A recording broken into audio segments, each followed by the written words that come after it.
한글로 옮기면 큰 그림이라는 단어가 있습니다. 이는 영화나 또 현실 세계 속에서 다른 사람들은 애초에 예상할 수 없었지만 그 일의 주인공이 미리 계획을 가지고 이루어갈 때 사용하는 단어입니다. 예를 들어서 우리는 이미 오래전에 경험한 바 있는 2002년 월드컵 경기를 가지고 설명해 볼 수 있습니다. 그때 당시 히딩크 감독이 축구의 강대국이라 할 수 있는 나라들과 친선 경기를 벌였던 것 기억하실 것입니다. 그러면서 한국이 큰 점수 차로 이기는 게 아니라 져갈 때 우리는 그를 향하여서 또 대표팀을 향하여서 많은 손가락질과 불평을 터뜨렸을 법합니다. 결국에는 월드컵 본선에서 좋은 결과를 거두고 마무리하는 모습을 보게 되면서 이것은 히딩크 감독이 미리 계획한 시나리오였다는 사실을 우리가 인정할 수 있었습니다. 바로 이런 상황일 때 히딩크 감독의 빅피처, 곧 큰 그림이었다라는 것을 우리가 말해 볼 수 있습니다. 하나님의 큰 그림 또한 동일하게 존재합니다. 성경에는 이렇듯 크고 작은 하나님의 큰 그림으로 가득 채워져 있습니다. 왜냐하면 타락 이후에 이 모든 사람을 구원하시려는 하나님의 큰 그림이 창세기부터 시작하여 요한계시록에 이르기까지 놓여 있기 때문입니다. 물론 우리도 이러한 하나님의 큰 그림 가운데 진행 중에 있는 동력자라는 사실입니다. 그리고 오늘 사도행전 속 말씀에는 예루살렘 밖에를 통하여 사마리아와 그리고 너머에 있는 땅끝까지 복음을 전하게 하시는 놀라운 하나님의 큰 그림 가운데 일부가 등장합니다. 오늘 말씀 중 26절을 다 함께 한 목소리로 읽으시겠습니다. 주의 사자가 빌립에게 말하여 이르되 일어나서 남쪽으로 향하여 예루살렘에서 가사로 내려가는 길까지 가라 하니 그 길은 광야라. 오늘 말씀 속 상황에 어떠하였습니까? 바로 빌립이 사마리아에서 크고 놀라운 표적을 행하였더랬습니다. 그리고 복음을 전하여 많은 열매를 그 사마리아에서 거두고 난 이후에 오늘 말씀의 장면이 펼쳐지고 있는 것입니다. 아마도 사마리아에서 일어난 놀라운 회심 그리고 부흥의 사건을 통하여 빌립의 마음은 한껏 고무되어 있었을 것입니다.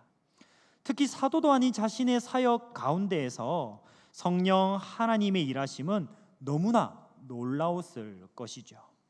그리고 곧 이어서 하나님께서는 사자를 보내셔서 빌립에게 구체적으로 다음의 사역을 알려주십니다. 바로 일어나 남쪽으로 향하여 예루살렘에서 가사로 내려가는 길까지 가라는 것입니다. 아마도 빌립은 이 놀라운 사역을 이루었던 사마리아에 좀 더 남아 머물면서 자신의 사역의 열매를 좀 더 거두고 싶은 마음이 굴뚝 같았을 법합니다. 하지만 빌립은 하나님께서 예루살렘 밖의 사건을 통하여 오히려 복음을 확장해 가시는 그 일을 경험했던 사람입니다. 그렇기에 지금 자신을 통해 그려질 하나님의 큰 그림, 그 빅피처를 믿고 신뢰하며 하나님의 말씀에 순종합니다. 곧 신뢰함으로 광야의 길을 향해 출발한 것입니다. 그리고 성령께서 빌립으로 하여금 어느 한 수레를 만나게 하시죠. 이 수레로 가까이 가도록 명령하여 말씀하셨을 때 나타난 빌립의 반응은 어떠하였습니까? 빌립이 달려갑니다. 빌립이 달려갔다라고 기록해 놓고 있는 그 사실을 우리가 보고 있습니다. 이는 빌립이 성령 하나님의 마음과 함께 하나 되어 달려 일하고 있다는 뜻입니다. 예루살렘을 넘어 사마리아와 이방인 땅끝까지 이르러 구원의 기쁜 소식을 전하시려는 하나님의 열심, 우리가 이미 잘 알고 있습니다. 그런데 이 구원의 기쁜 소식, 복음을 전하려는 하나님의 열정, 그 열심과 이 빌립의 마음과 열정, 열심이 일반이었다라는 사실입니다. 이에 빌립은 성령 충만한 모습으로 기쁨의 승전보를 전하는 사자와도 같이 그를 향해 달려갑니다. 우리는 주인의 마음을 아는 종, 그리고 책임과 의무감만으로 일하는 종 사이에 뚜렷한 차이가, 뚜렷한 결과에 상반된 모습이 있을 수밖에 없다는 것을 잘 알고 있지 않습니까? 그렇다면 하나님께서 동일하게 오늘날 우리에게 맡기신 일을 우리가 감당하려 할 때, 복음을 전하려 할 때 우리에게 가장 중요한 것은 무엇일까요? 그것은 바로 우리가 하나님의 마음, 우리를 향한 하나님의 그 뜻을 알고 또 깨닫는 일입니다. 하나님께서는 우리에게 어떠한 마음으로 이 일을 말씀하셨는지 깨닫는 사람에게야말로, 또한 그 사람이야말로 가장 아름다운 헌신을 하나님을 위해 할 수 있기 때문입니다. 자, 그런데 오늘 말씀 속에서 사실 하나님께서는 빌립을 향하여 가까이 가라고 말씀하셨지 달려가라, 힘껏 뜀박질하라 고는 하시지 않으셨습니다. 그럼에도 불구하고 빌립은 있는 힘껏 달리고 있습니다. 하나님의 뛰는 그 복음의 심장 소리에 빌립의 심장도 함께 발맞추어 뛰고 있기 때문입니다. 구약 성경 이사야 52장 7절의 말씀입니다. 좋은 소식을 전하며 평화를 공포하며 복된 좋은 소식을 가져오며 구원을 공포하며 시온을 향하여 이르기를 내 하나님이 통치하신다 하는 자의 산을 넘는 발이 어찌 그리 아름다운가. 그 어느 발보다도 아름다운 빌립의 복음 전하려는 열심으로 가득 충만해 있는 발, 그 모습을 우리가 볼 수 있습니다. 그렇듯 오늘 말씀 속 빌립이 달려가는 그 발걸음이 좋은 소식, 예수 그리스도의 십자가 구원의 복음을 전하는 아름다운 발걸음임을 믿으시기 원합니다. 동일하게도 우리도 빌립처럼 기쁨의 소식을 전하는 복된 발걸음의 주체가 되기를 원합니다. 그래서 하나님의 심장 소리를 우리도 함께 듣고 그 하나님의 뛰는 발걸음과 같이 우리도 함께 뛰는 자들이 되어 나아가시기를 간절히 소망합니다. 이토록 빌립이 하나님의 심장 소리와 뛰는 발걸음에 함께 맞추어서 복음을 전하기 위해 달려가 만난 사람은 어떠한 사람이었습니까? 바로 그가 만난 사람은 에디오피아 사람이었습니다. 유대인도 아닙니다. 사마리아인도 아닙니다. 이방인 에디오피아인입니다. 에디오피아 사람, 그는 여왕 간다게의 모든 국고를 맡은 내시다라고 소개합니다. 당시에 간다게라는 표현은요, 사람의 이름이기보다는 칭호 또 호칭에 가까운 단어라고 합니다. 곧 태양의 아들로 숭배되는 아들 왕을 대신하여서 국사를 돌보는 어머니 여왕을 통상적으로 부르는 칭호였다는 것이죠. 그런 여왕에게 국고를 위임받은 자리, 또 국고를 위임받아 실무를 담당하는 그 자리는 에디오피아 내에서 상당히 높은 위치였다는 사실을 우리가 알 수 있습니다. 자, 그럼에도 불구하고 당시 2000년 전 유대인들에게 있어서 사마리아로 복음을 전하러 가는 일은 상당히 꺼리는 일이었다고 합니다.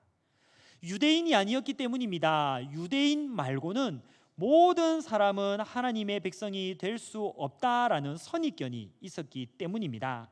자, 그렇기 때문에 사마리아인이 아니라 완전히 이방인, 거기다가 내시인 이 에티오피아 사람에게 복음을 전해야 하는 빌립의 상황은 여간 쉬운 일이 아니었습니다. 왜냐하면 율법에 묶여있는 유대인의 입장에서 볼 때에 부정한 이방인에 불과하였기 때문입니다. 또 율법에 의하여서 하나님의 백성이 결코 될 수 없는 거세당한 사람이었기 때문입니다. 그럼에도 불구하고 빌립은 거리낌 없이 하나님의 말씀의 뜻에 순종함으로 그 수레에 올라가 앉습니다. 만약 다른 유대인이었다면 그 수레에 앉아있는 에티오피아 사람을 보는 순간 금세 왔던 곳으로 돌아가 버릴 수도 있었겠죠. 하나님, 기껏 사마리아를 떠나서 험한 광야 길로 왔더니 유대인도 아니고 사마리아인도 아니고 이 부정한 이방인 넷이 한 명 겨우 구원하시고자 저를 보내셨단 말입니까? 라고 말입니다. 하지만 빌립은 이방인을 구원하시기 위한 하나님의 마음을 그 누구도 보다도 알았던 사람입니다. 그러므로 그는 그 수레에 올라가 앉았습니다. 이는 곧 구약 성경 이사야 56장 3절 말씀의 성취로 다가옵니다. 여호와께 연합한 이방인은 말하기를 여호와께서 나를 그의 백성 중에서 반드시 갈라내시리라 하지 말며 고자도 말하기를 나는 마른 나무라 하지 말라. 이 장면은 우리에게 있어서 교회 공동체로 쉬 나오지 못하는 사람에 대한 질문을 던져줍니다. 당시 이 내시는 하나님께 예배하러 예루살렘에 왔다가 돌아가는 길이었습니다. 아마도 그는 하나님께 드리는 예배, 그때 당시 희생 제사인데 이 희생 제사에 참여하기는커녕 성전 가운데 이방인의 뜰에 서서 그저 안쪽을 바라만 보다가 돌아갔을 것입니다. 왜냐하면 그는 유대인도 아니었습니다. 또 이방인일 뿐더러 거세당한 내시였기 때문입니다. 이것은 마치 오늘날 교회 입구까지 왔다가 들어갈 수 없어 집으로 다시 돌아가야만 하는 사람의 마음처럼 허전함이 그 에티오피아 내시에게 있었을 것입니다.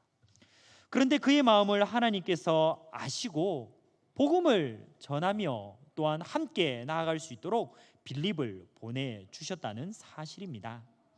오늘날 우리 주변에도 이 에티오피아 내시와 같은 사람들이 있습니다. 자이든지 타이든지 나 같은 사람은 교회 공동체에 받아들여지지 못할 거야 라고 생각하며 멀찌감치 바라만 보고 있는 사람들 있지 않겠습니까? 또 반대로 우리의 입장에서 볼 때에 복음을 전해야 할 우리가 먼저 손사래를 치면서 선입견으로 바라보며 거리를 스레 두는 사람도 있을 것입니다.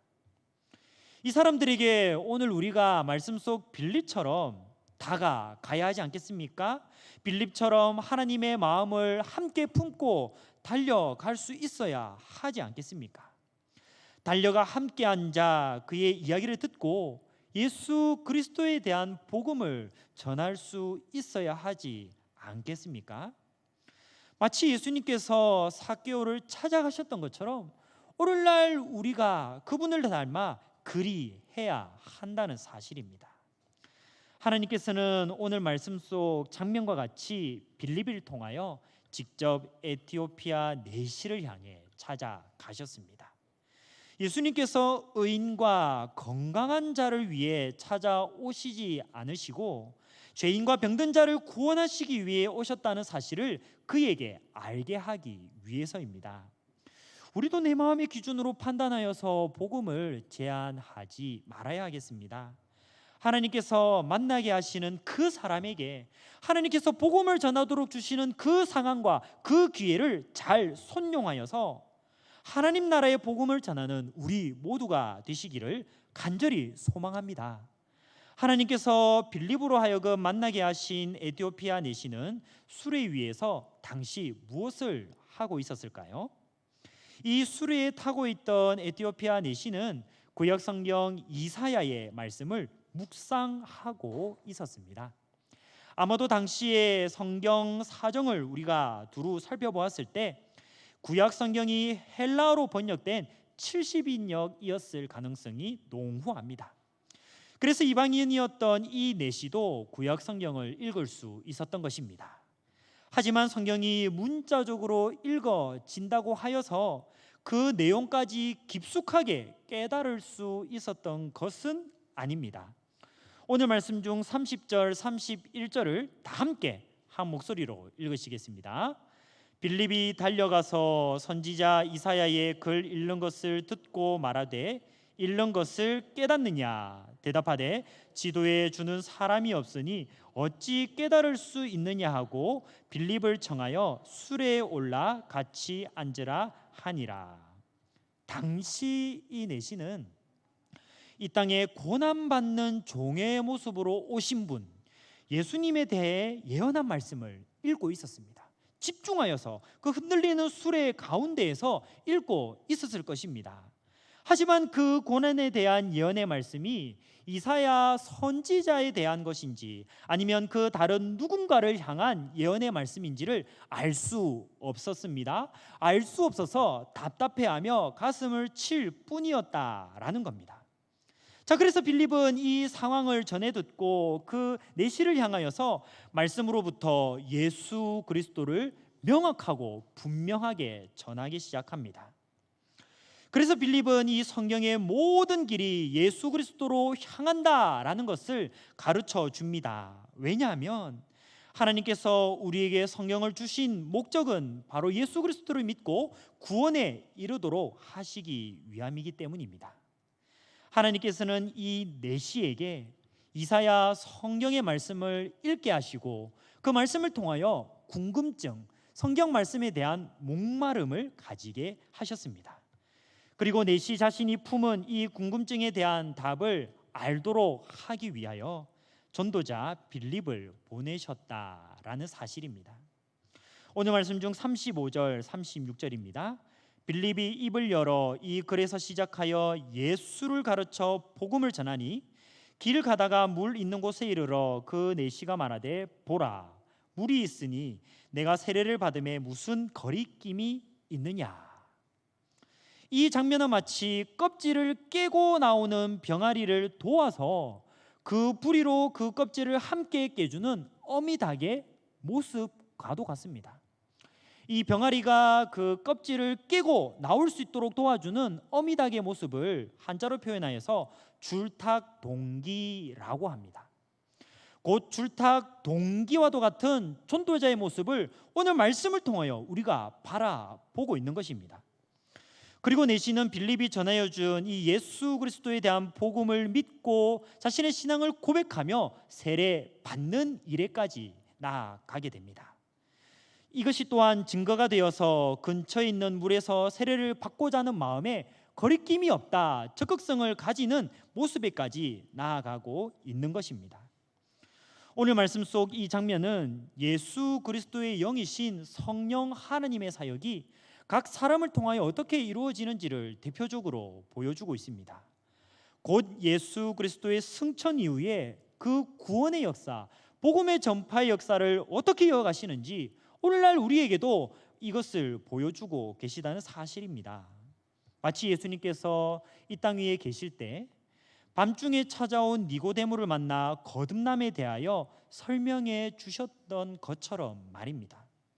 마치 예수님께서 수가성 우물가 여인의 질문을 마주하셨을 때 정성껏 복음에 대하여, 진리에 대하여, 구원에 대하여 답변해 주셨던 것처럼 말입니다.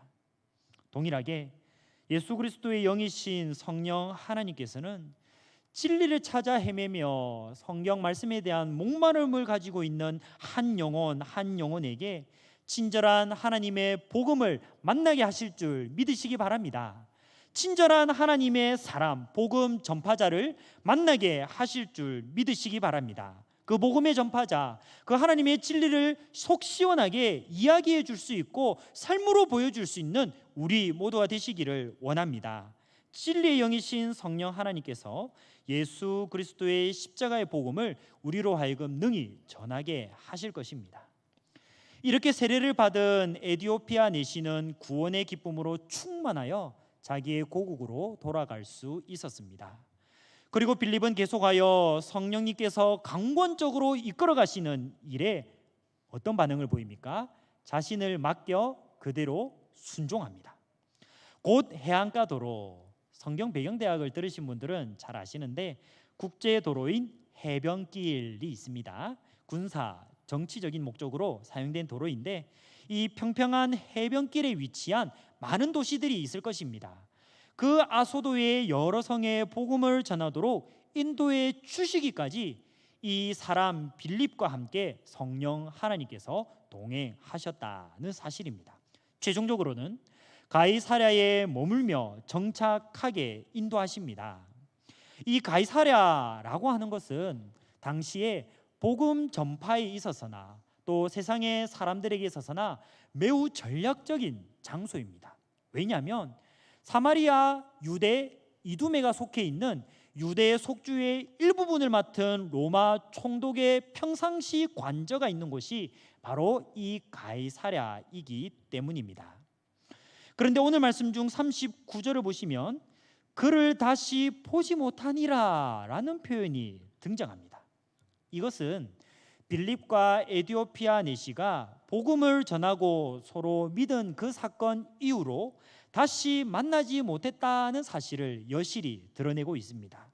이는 이 둘의 만남이 사람의 계획과 우연한 일정에 따라 이루어진 것이기보다는 하나님의 주권적인 구원의 역사 가운데 있었다, 하나님의 큰 그림 가운데 있었다라는 것을 더욱 강조해 주기에 부족함이 없습니다. 이 내시로 하여금 또 다른 곳으로의 복음 전파가 일어나도록 그날 이사야 성경의 말씀을 읽으며 그 길을 지나가게 하신 분께서 계획하셨다라는 것입니다. 사마리에서 잘만 사역하고 있던 이 빌립을 이끌어서 굳이 험한 광야 길로 가게 하신 분, 곧 하나님께서 이 모든 일을 이루어 가셨음을 오늘날 우리도 동일하게 볼 수 있기를 원합니다. 이와 같은 모습은 오늘날 우리에게도 마찬가지라는 것입니다. 우리 각자가 예수 그리스도에게까지 이끌어지기까지 하나님께서 인도하셨음을 믿으시기 원합니다. 곧 우리 안에 가난한 심령을 만드시고 진리에 대한 목마름과 궁금증을 허락해 주셨다는 사실입니다. 그리고 이뿐만이 아니라 수많은 빌립과 같은 이들을 통하여서 우리 각자를 조금씩 성장하게 하시고 예수 그리스도의 온전한 모습에 이르기까지 오늘날에 이르도록 하여 주셨습니다. 곧 빌립과도 같은 여러 사람들을 통하여 우리는 복음을 믿고 받아들이며 부족하지만 여전히 그럼에도 불구하고 오늘날까지 인도함을 받았다는 사실입니다. 우리는 이러한 하나님의 큰 그림 안에 있는 풍성한 사랑을 받아왔습니다. 그 크신 사랑, 다 갚을 수 없는 사랑, 다 나열할 수 없는 사랑을 입은 자답게 살아가려면 오늘날 우리는 과연 어떻게 해야 하겠습니까? 네, 맞습니다. 우리도 또한 그 다른 누군가의 빌립이 되어야 할 줄로 믿습니다. 지금부터라도 빌립과 같이 누군가를 예수 그리스도께로 인도하는 복음의 징검다리, 줄탁 동기 속 어미닭의 삶을 살아야 한다는 사실입니다. 2021년도 대한민국 울산 땅에 빌립이 되기 위하여서 우리 교회는 VIP 초청 잔치를 진행 중에 있습니다. 작정 대상자를 정하고 또 마음으로 다짐하면서 또 한편으로는 누구를 만나 초청해야 할지 많이 고민되셨을 줄로 압니다. 그리고 이제 여기 현수막에 보면 잘 나와 있듯이 주차별 미션을 각자가 잘 한 주마다 할 수 있을지, 잘 열매를 맺을 수 있을지 주저하셨을 수도 있습니다. 하지만 오늘 말씀 속 빌립과 함께 하셨던 성령 하나님께서도 오늘날에도 복음의 큰 그림, 그분만의 큰 빅픽처 가운데 우리를 놓고 계시며 함께 동행하고 계심을 믿으시기 원합니다. 빌립이 성령님의 이끄심을 따라 에티오피아의 내시를 만날 수 있었던 것처럼 우리가 예수님께로 초청할 수 있을 VIP를 또한 만나게 하실 것이기 때문입니다. 또 빌립이 성령님의 도우심을 얻어 말씀을 풀어 예수 그리스도를 능히 전할 수 있었던 것처럼 우리가 VIP를 주마다 만나고 대할 때마다 함께 하시는 성령 하나님의 지혜와 힘을 얻을 수 있을 것입니다. 특별히 한 번밖에 만나지 못할 수도 있는 그 조로의 상황과 기회를 놓치지 않고 잘 선용하며 복음을 전하도록 우리를 또한 도와주실 것입니다. 결국 빌립을 통해 예수님께로 초청받았던 이 내시가 에티오피아를 향한 복음의 징검다리가 되었던 것처럼 우리가 복음을 전한 각자의 VIP를 통해서 그리 하실 것입니다. 이 모든 일은 하나님께서 계획해 놓으신 빅픽처, 그분의 큰 그림 안에 있습니다. 그러므로 하나님의 큰 그림 속에 놓여 있는 우리의 복음 전도와 섬김과 헌신이 실패할 리가 없습니다. 반드시 그 열매를 맺게 하실 줄 믿으시기 원합니다. 성령 하나님 인도하심에 자신을 맡기며 광야 길로 달려가는 이 시대에 빌립이 더욱 되십시다. 여전히 하나님의 나라는 지금 이곳 우리의 삶의 현장 가운데, 우리의 삶의 각 자리 가운데 세워져 갈 것임에 틀림없기 때문입니다. 그리고 빌립이 광야에서 만난 단 한 사람을 소중히 여기셨던 하나님께서는 지금 이 순간에도 복음 대상자인 우리의 VIP 한 명 한 명을 귀중하게 바라보고 계십니다. 우리 모두를 사용하셔서 큰 그림을 그려나가시는 하나님을 신뢰하십시오. 광야의 길을 달려나가 순종하였던 빌립처럼 하나님께서 이끄시는 그곳에서 아름다운 복음의 발자취를 남겨 풍성한 열매를 맺는 우리 모두가 되시기를 간절히 소망합니다. 이 시간